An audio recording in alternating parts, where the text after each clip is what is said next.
இன்னும் கொஞ்ச நாள் கழிச்சு எம்ஜிஆர் யாருன்னு கேட்பான். டேய் இருங்க, கொஞ்ச நாள் தான், உங்க படம்லாம் ரொம்ப நாள் ஓடாது. அவ்வளவு ஆட்டம் போட்டவங்களே இருக்கிற இடம் தெரியாம போயிட்டாங்க பாத்தியா. இன்னைக்கு நீ பீச் பக்கம் போய் பாரு, கிராமத்துல இருந்து வர கூட்டம் பூரா முதல்ல பஸ்ல ஏறி இடம் தெரியாம வந்தாலும் புரட்சி தலைவர் எம்ஜிஆர் சமாதி எங்க இருக்குன்னு தான் கேட்பான். எம்ஜிஆர் நினைவிடத்தை பார்க்கணும்னு தான் கிராமத்துல இருந்து வரவன் பூரா இன்றைக்கும் வந்துகிட்டு இருக்கான். இன்னைக்கு நீ பார்த்தாலும் புரட்சி தலைவர் சமாதியைத்தான் முதல்ல போய் பார்ப்பான். நீ 500 கோடி 1000 கோடி செலவழிச்சு எத்தனை ஆடம்பரமா எத்தனை லைட்டை போட்டாலும் ஒத்த மெழுகுவத்தி போறண்டா எம்ஜிஆர்.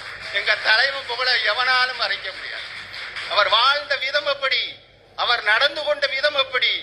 அதனால கொள்ளையடி சரித்திரங்கள் அதிகம் கேட்ட வார்த்தை, தழுவு முத்தமிடு கட்டில்கள் அதிகம் கேட்ட வார்த்தை, ஆராரோ சனியனே தொட்டில்கள் அதிகம் கேட்ட வார்த்தை, இனி ஒரு ஜென்மம் என்றிருந்தால் பூங்காக்கள் அதிகம் கேட்ட வார்த்தை, உருப்போடு உருப்பட மாட்டாய் வகுப்பறைகள் சொன்ன வார்த்தை, அடுத்த முறை உனக்குத்தான் வாய்ப்பு அதிமுக மாவட்ட செயலாளர்கள் அப்பாவி தொண்டர்களினை ஏமாற்ற சொன்ன வார்த்தை, என் ரத்தத்தின் ரத்தமான உடன்பிறப்புகளே என்று அழைத்தாரே, என் ரத்தத்தின் ரத்தமான உடன்பிறப்புகள்